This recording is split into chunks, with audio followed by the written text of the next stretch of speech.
Hey y'all, Paul Wooten here. Welcome back to my channel. We're gonna have a little bit of a chat and crack video today, and we're gonna talk a little bit about opening up cars. You got your cardboard collectors, which like them packaged, and then you have your loose collectors, which I'm a loose. I collect both, but probably 90% of my collection, maybe 80%, is all loose because that's how I display most of my cars is loose. In these jammers, I have carny cases in my man cave in there. I have watch cases that turn around that hold loose cars, and I enjoy looking at my cars. I would have never imagined being a young boy, you know um, buying a handful of cars, going to the toy store and dad or mom says, hey, you can have three cars and take these three cars home and look at them. Man, I sure wish I could play with these. But I better not. I better hold them for another 20 years and see if they'll gain in value. So you got this car right here that came out in 1993. So somebody bought this brand new back in 1993. It's been in the package the whole time. It is now 2016, and I bought this for 75 cents. More than likely, back then, that was about the price this was given. So this car has not increased in value, not at all. Nor has this vehicle, which was made in 1999. So I mean, after they've been taken out of boxes, put in boxes, taken from show to show, they get all scratched up. Lamar, Fashion, and multiple others have shown the wear that happens on these cars when they move back and forth. So there's there's probably, you know, I'm not even gonna throw stats out there. There might be, a tenth of the cars that have been made in the last 20 years that actually have retained the dollar value or above. Um, Most of the time, if you pay for this car $1.09, it's 9.25% taxes here in Tennessee. So if it's 99 cents and you pay tax on top of that, you're giving more than a buck. Then you turn around and go to your local swap meet and your car shows, and you set these on the table for $1. You've already lost money. So why not enjoy them? Buy what you like. Don't buy a bunch of cars just because everybody says it's a hot car on the market, because it's gonna go cold quick. Treasure hunts, roll with it. Yeah, leave those. I mean the super treasure hunts. Yeah, I agree. Leave those in the packages. But if it's a car I like, I buy it. I open it. I don't buy the ones I don't like. If I find the ones I don't like, I'll either use them as the trade to somebody or rope them to somebody or what. But I very seldom find treasure hunts in the wild. So, saying all that, just enjoy the hobby, enjoy your cars. You notice so many people out there that crack their cars and open them and display them. It's a lot more fun than it is. I did the old buy every car every year thing, and we all filled up these totes right here. We filled these totes up with each year of cars. We go through the year. We make sure we've collected, each variation, each wheel variation, color variation, blah blah blah blah. We get them all. We're great. We got our checklist checked off. We put them in this tub. We put them in put a top on them.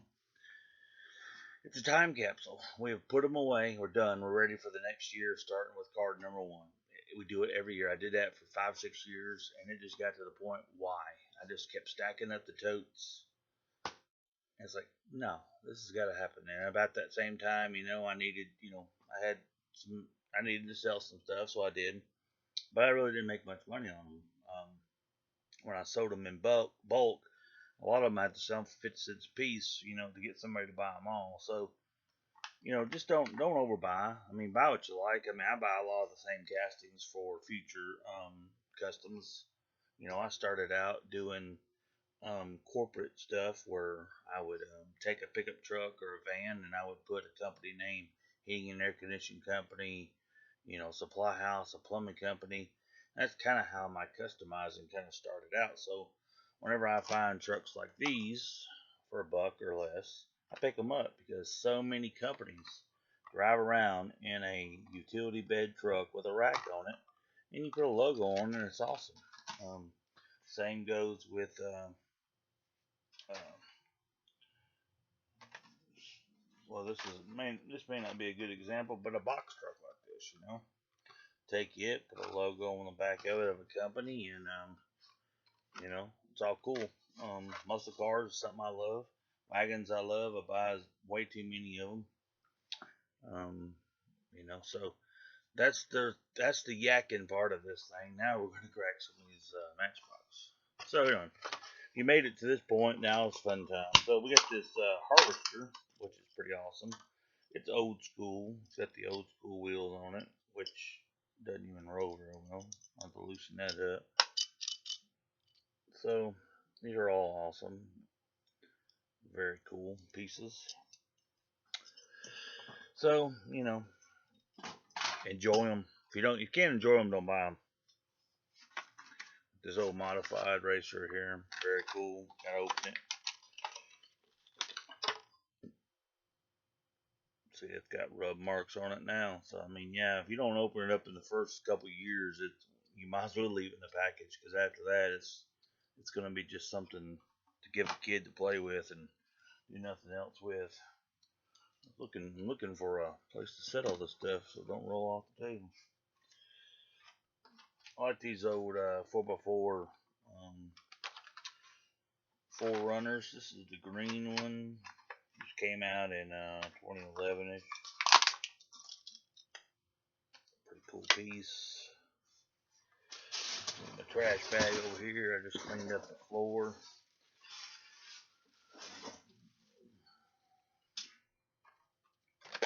Boom. I'm try not to go too much over. I'm gonna show some cool stuff. This is a nice old rig here. The package is all yellowed on.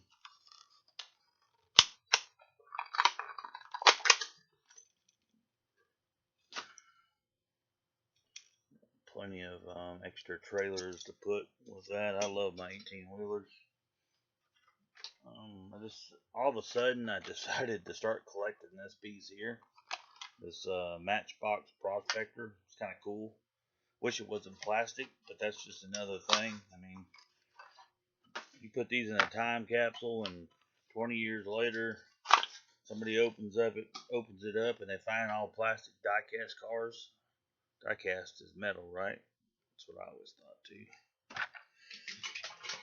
The face of everything has changed. Here's an old set, and there's got junk on top.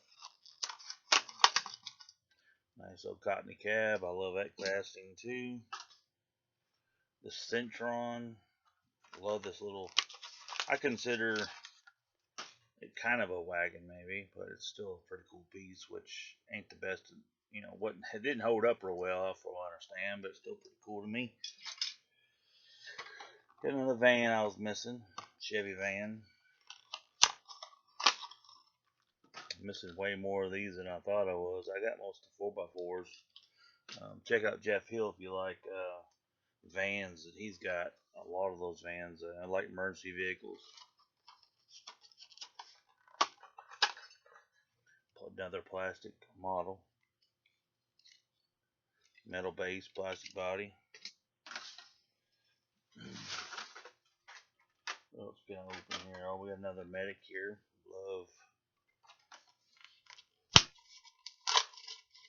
Love the old pieces like that. Got the Jeep.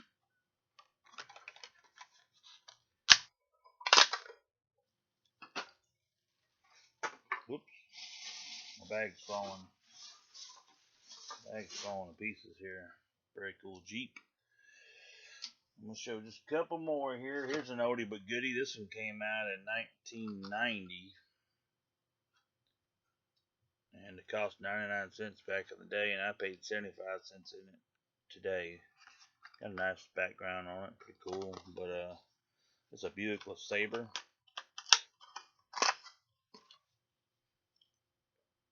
Very cool little truck. So anyway, thanks for you guys watching. I'll make crack more of these on video coming up, but I want to make this video kind of short. So enjoy your cars, do what you want to with them, and thanks for watching. Give me a thumbs up, comment below. Talk to you in the next one.